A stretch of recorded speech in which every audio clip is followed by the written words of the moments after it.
वाह खैर ताहे काने कोड़ी खंदी वाह अटी परे थी अज मोने सालिया के न मारियो ना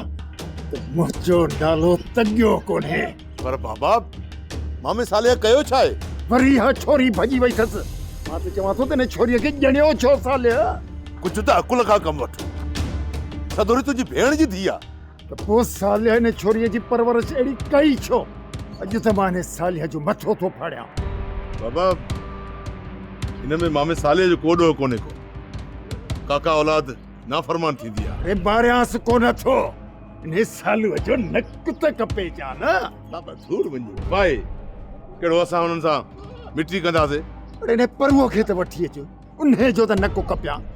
संभाले छोरा मायूं कोन था सकन अरे पिरह सा मिली रसन ते कैसे था कन छो बाबा वञा वञा तू वे बाबा तू छड ना मुखे तू वे था तो मां पर को वठी जा हल हल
हेलो सुल्तान पियो ॻाल्हाए खैर ताहे हिन टाइम फोन कई थई दरअसल मूं तव्हांखे फोन इन जे करे कई आहे त मां तव्हांखे एहसास ॾियारे सघां त मां तव्हां सां गॾु आहियां मूंखे इहो एहसास आहे जॾहिं बि तव्हां को बि ख़तरो महसूस कयो न त तव्हां मूंखे कॉल करे सघो था जी मूंखे ख़बर आहे पर छा मां तव्हांखे आधी मुंहिंजी कॉल करे सघां थी जी बिल्कुलु ठीकु आहे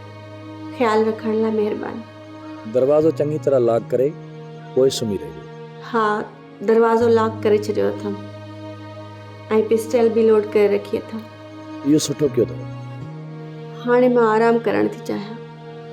ठीकु आहे अल्लाह हाफ़िज़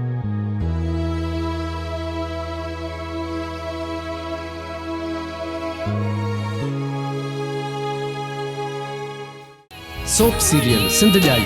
तमाम एपिसोड्स ॾिसो हाणे HD क्वालिटीअ में विज़िट करियो असांजो YouTube channel Sindh TV HD drama subscribe कयो असांजो official YouTube channel Sindh TV HD drama ऐं वधीक अपडेट लाइ बेल आइकन खे क्लिक करियो।